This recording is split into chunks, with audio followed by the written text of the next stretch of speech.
ba kami tulungan mag-identify ng suspect dahil may nangyaring krimen na harassment. May papakita kaming mga photos sa'yo.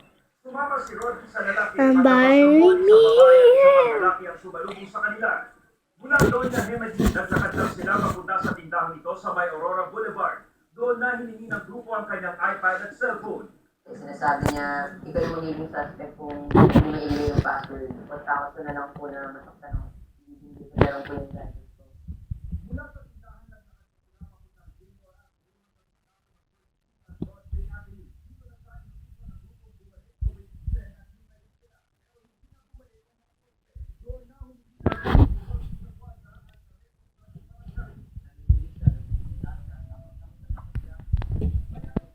dahil kahit pa may manatili sa loob ng mall, Lord nakuha ng suspect lang ang ibinigay sa kanya. So sabi ko, where are we safe? I was expecting them to have good footage of what transpired. And they couldn't give me anything. Both as the mall owners and the authorities and really beef up security for our young people. Sinikap namin kunin ang panig ng mall pero tumanggi muna silang magbigay ng pahayag. Nanghihinayan man na kasamang natangay ang lahat ng school projects at reading materials na laman ng iPad, maswerte namang nakabalik ng ligtas si Rodney sa kanyang pamilya sketch. Sa ngayon, mismong nanay niya ang naghahatid sundo sa kanya.